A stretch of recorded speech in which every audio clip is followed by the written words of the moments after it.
곧 살아있는 자라 내가 전에 죽었었노라. 볼지어다 이제 세세토록 살아있어 사망과 음부의 열쇠를 가졌노니 그러므로 내가 본 것과 지금 있는 일과 장차 될 일을 기록하라. 내가 본 것은 내 오른손의 7별의 비밀과 또 7금 촛대라.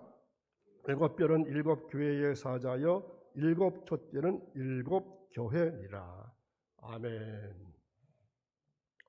오늘도 새벽에 오신 사랑하는 여러분, 여러분들이 지금 힘든 시간을 보내고 있다면 결코 흔들리지 마십시오. 상황은 곧 바뀔 것입니다. 이러한 믿음이 여러분의 삶 가운데 함께 하셔서 오늘도 승리할 수 있는 한날이 이어지기를 축원합니다. 오늘 말씀의 제목은 7금촛대입니다. 로마 시대 때 기독교인들은 무려 10번에 걸쳐서 큰 박해를 받았습니다. 첫 번째 박해를 한 황제는 바로 네로 황제였습니다. 그는 기독교인들을 불태워서 자기의 정언을 밝혔을 정도로 잔인하게 신앙인들을 처형했습니다. 베드로 사도도 이때 순교를 당했습니다. 네로에 이어서 두 번째 기독교인들을 잔인하게 박해했던 황제는 90년부터 96년까지 핍박을 한 도미치안 황제였습니다. 그는 정권 말기에 통치력을 강화하기 위해서 자신을 주와 신이라고 숭배하도록 강요했습니다. 의로운 신앙인들은 황제 숭배를 반대했고 황제 숭배를 하지 않는 신앙인들을 아주 잔인하게 처형했습니다. 이때 로마의 클레멘트가 숭배했고 사도 요한이 반모섬에 유배되었습니다. 요한은 복음을 전하다가 소아시아의 그리스도인들과 함께 체포되어서 감옥에 갇혔다고 합니다. 여러분 이때를 한번 상상해 보십시오. 어두운 밤, 어디서 들려오는지 알 수 없는 사람들의 신음소리와 잠 못 이루는 맹수들의 으르렁거리는 소리가 공포심을 가져오게 했습니다. 그래서 감옥은 마치 지옥을 연상시켰을 것입니다. 어떤 이유에서인지 분명하진 않지만 이 도미시안 황제는 요한을 반모섬에 유배시켰습니다. 어떤 설에 의하면은 요한을 죽이려고 장작더미에 불에다 넣어도 또 펄펄 끓는 가마솥에 넣어도 요한이 죽지 않았다는 것입니다. 그래서 유배를 시켰다는 겁니다. 아무튼 성경에는 도미티안 황제에 의해서 반모섬에 요한이 유배되었다고 말씀합니다. 언제 다시 불려가서 화형을 당하거나 사자의 밥이 될지 모르는 그러한 상황입니다. 이 도미티안의 박해가 언제 끝날지 모르기 때문입니다. 수많은 신앙인들이 부활하신 예수님을 믿음으로 황제 숭배를 거부한다는 오로지 단 한 가지 이유 때문에 집을 빼앗기고 가족과 이별하고 유리하다가 붙들려서 화형을 당하는 상황이 계속되고 있습니다. 이때 요한은 어떻게 했을까요? 반모섬에서 울부짖으며 하나님께 기도했을 것입니다. 이때 부활하신 우리 주님께서 요한에게 나타나셨습니다. 이때 나타나신 주님은 십자가에 달리신 초라한 모습이 아닙니다. 도미티안의 권력 앞에 떨고 있는 모습도 아닙니다. 그분은 살아계신 주님입니다. 그분은 세세토록 살아계시며 지금도 물론 살아계신 분입니다. 고통받고 박해받는 이 1세기의 그리스도인들에게 있어서 살아계신 주님의 소망의 주님이었던 것처럼 지금 우리가 살고 있는 이 시대에도 고통과 전쟁과 역경과 말할 수 없는 혼란의 세상 한복판에서도 그분은 여전히 우리의 소망이십니다. 그분은 지금도 살아계십니다. 살아계셔서 무엇을 하십니까?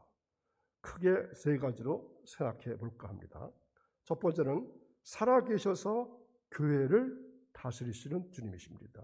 살아계셔서 교회를 다스리십니다. 자, 1장 11절에서 16절에 보면은 이런 말씀이 나와 있습니다. 먼저 11절을 보겠습니다.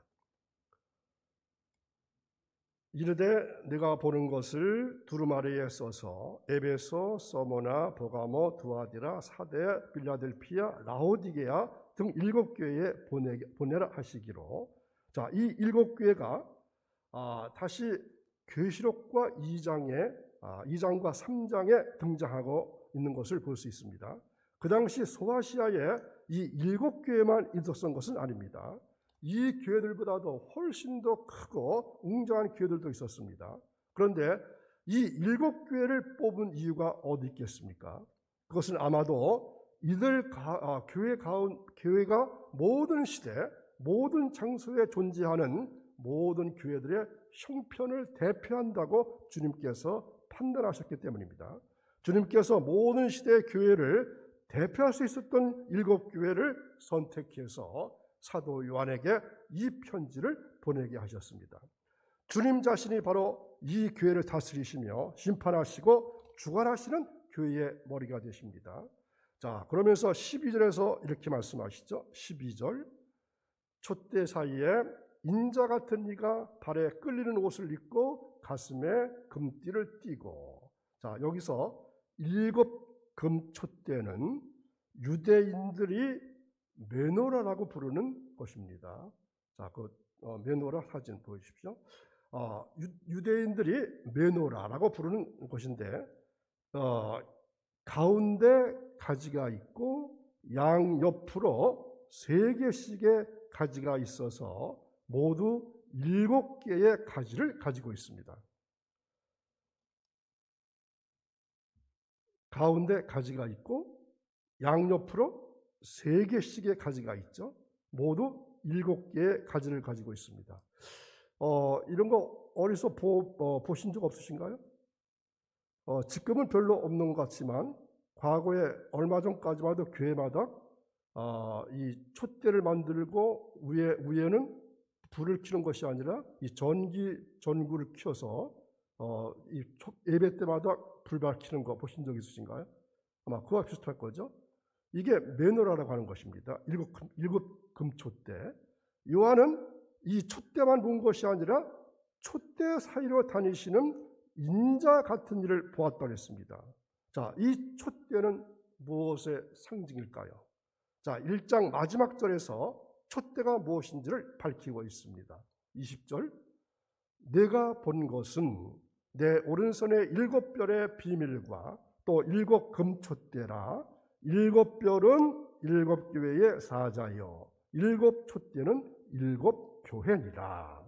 자, 왜 하필이면 교회가 7금 촛대로 상징되었을까요? 촛대는, 촛불은 빛을 발합니다.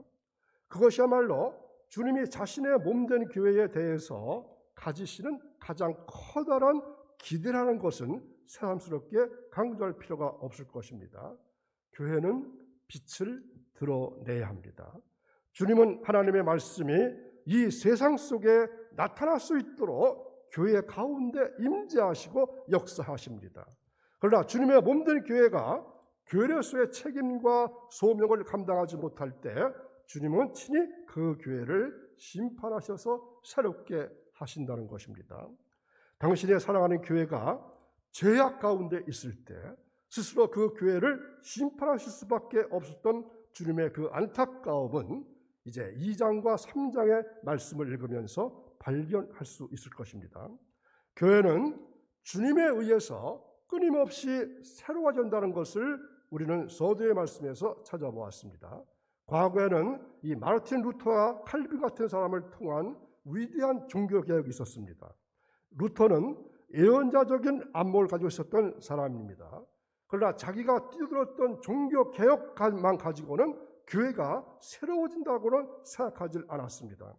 루터는 교회는 계속해서 개혁되어야 한다고 말합니다. 그 말은 교회는 언제나 타락되거나 오염될 가능성이 얼마든지 있다고 하는 것입니다. 주님은 자신의 몸된 교회가 계속해서 깨끗함을 입음으로써 빛을 드러낼 수가 있고 주님이 쓰시는 투명한 도구가 될 수 있도록 지속적인 교회의 개혁을 명하십니다. 주님은 세상의 빛을 드러내야 할 하나님의 중요한 도구로서 세움받은 그 교회를 주장하시고 그 교회 속에 임재하시고 그 교회를 다스리시는 분이십니다. 교회를 다스리시는 살아계신 주님께서 어떤 모습을 하고 계신지 13절에서 16절에 이렇게 말씀합니다. 그의 머리와 털의 희기가 신양털 같고 눈 같으며 그의 눈은 불꽃 같고 그의 발은 풀무불에 단련한 빛난 주석 같고 그의 음성은 많은 물소리 같으며 그의 오른손에 7 별이 있고 그의 입에서 좌우에 날성검이 나오고 그 얼굴은 해가 힘있게 비치는 것 같더라. 아멘. 여기서 발에 끌리는 옷을 입을 주님께서 사도 요한을 통해서 이 말씀을 선포하실 때 물론 우리가 전혀 몰랐던 사실을 계시할 수도 있습니다. 그러나 우리가 말씀을 받아도 그것을 이해할 수 없다면 그것은 계시가 아닙니다. 계시라고 하는 말 자체가 뚜껑을 열고 보여주는 것이기 때문입니다. 성경을 읽을 때 우리가 알아들을 수 없다면 그것은 계시가 아닙니다. 그러므로 1세기의 성도들이 처음 이 계시를 받았을 때 그들은 여기에 나오는 표현들에 익숙해 있었음을 알 수 있습니다. 요한계시에 나오는 여러 가지 이미지들은 이미 구약에서 사용된 것들이 많습니다. 오늘 말씀의 경우도 마찬가지입니다. 몇 가지를 살펴보겠습니다. 먼저 발에 끌리는 옷, 무엇이 연상되십니까? 발에 끌리는 옷을 입었다. 무엇이 연상되죠? 쉽게 제사장의 옷을 생각할 수 있습니다. 예수님은 제사장, 특별히 대제사장의 역할을 감당하십니다. 대제사장의 책임은 사람들의 문제와 죄의 고통과 염려를 대신 짊어지고 하나님과 인간 사이에서 해결자 역할을 하는 것입니다. 주님은 지금도 대제사장이십니다. 그러므로 지금도 하나님의 백성들이 문제를 가지고 나오면 모든 것을 책임지십니다. 주님은 교회의 사역을 통해서 세상의 짐과 성도들의 짐을 해결하시고 역사 속에 진정한 소망으로 등장하십니다.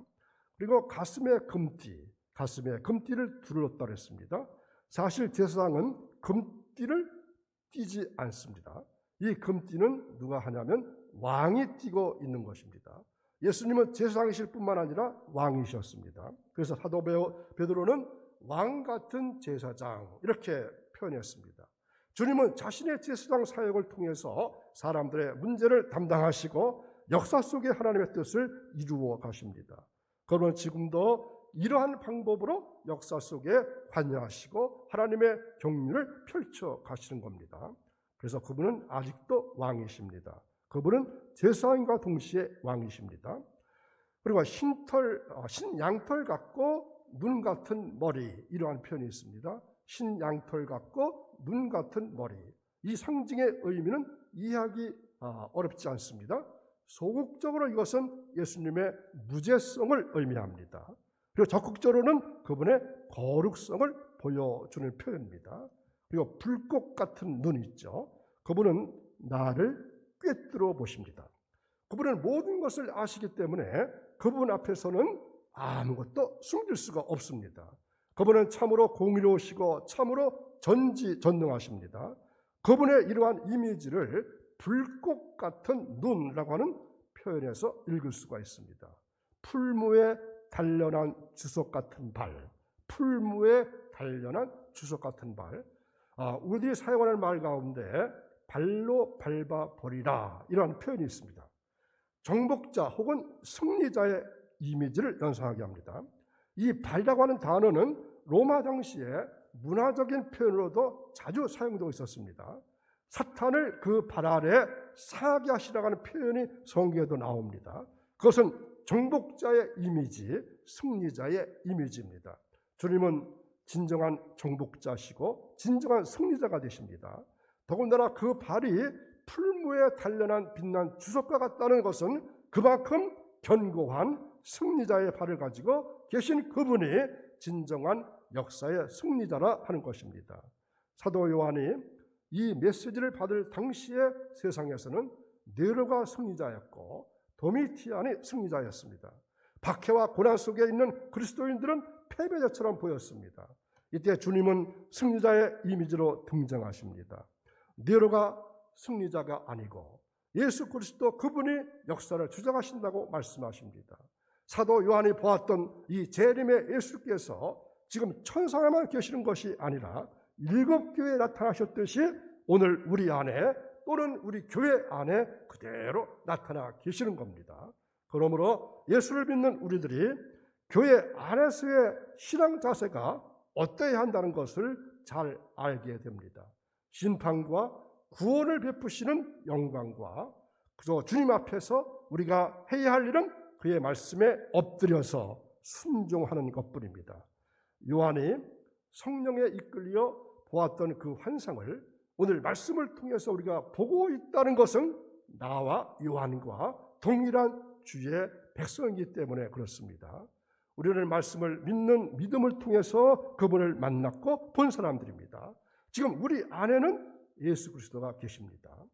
천국에서의 영광의 주님은 오늘 예수 그리스도 때문에 고난받고 있는 7교회와 나를 붙들고 말씀하시면서 우리의 구원을 이루어 가시는 영광스러운 분이십니다. 이러한 예수님의 두 모습을 볼 수 있는 자가 계시록을 볼 수 있는 자격이 있는 성도라고 할 수 있겠습니다. 성 베드로를 이어서 로마 교회 3대 주교라고 알려져 있던 클레멘트의 모든 궁핍한 자들을 위한 기도라고 하는 것이 있습니다. 이 성경 밖에서 기록으로 남아있는 가장 오래된 기도문입니다. 그러니까 성경 외에 기록으로 남아있는 가장 오래된 기도문이 클레멘트의 모든 궁핍한 자들을 위한 기도입니다. 특별히 지금은 이 기도를 드릴까 합니다. 기도하겠습니다. 모든 궁핍한 자들을 위한 기도입니다. 높으신 분들의 높으신 분, 거룩하신 이들의 거룩하신 이, 당신을 뵐 수 있도록 우리 마음을 열어주십시오. 당신은 건방진 자들의 오만을 끌어내리시고 정직하지 못한 자들의 술책을 둘러 엎으십니다. 비천한 자들을 높이시고 거만한 자들을 무너뜨리십니다. 풍요와 가난, 삶과 죽음이 당신 손 안에 있습니다. 당신 홀로 모든 영혼을 식별할 수 있고 모든 영혼의 중심을 들여다보실 수 있습니다. 당신은 위험에 처한 자들을 지켜주시고 절망하는 자들에게 희망을 주시고 이 땅의 모든 살아있는 것들을 인도하십니다. 당신의 힘에 의하여 지상의 나라들이 일어나기도 하고 무너지기도 합니다. 당신은 많은 사람들 가운데 우리를 뽑으시어 당신의 아드님 예수 그리스도의 지식과 사랑을 통해서 당신을 알고 사랑하게 하셨습니다. 예수님을 통해서 우리에게 진리를 가르치셨고 우리를 높이 들어 올려 당신의 거룩하심을 나눠 가지게 하셨습니다. 간절히 구합니다. 주님, 우리에게 은총을 베풀어 주십시오. 가난한 자를 불쌍히 여기시고 슬퍼하는 자에게 위로를 주시고 어둠 속을 헤매는 자에게 빛을 주시고 병든 자를 고쳐주시고 길 잃은 자를 이끌어주시고 굶주린 자를 먹여주시고 부당하게 갇혀있는 자를 풀어주시고 약한 자에게 힘을 주시고 소심한 자에게 용기를 주십시오. 이 땅의 모든 나라들로 하여금 하나님이 하나님이시요 예수 그리스도는 하나님의 아들님이시요 우리는 주님의 백성임을 알게 해 주십시오. 예수님의 이름으로 기도합니다. 아멘. 320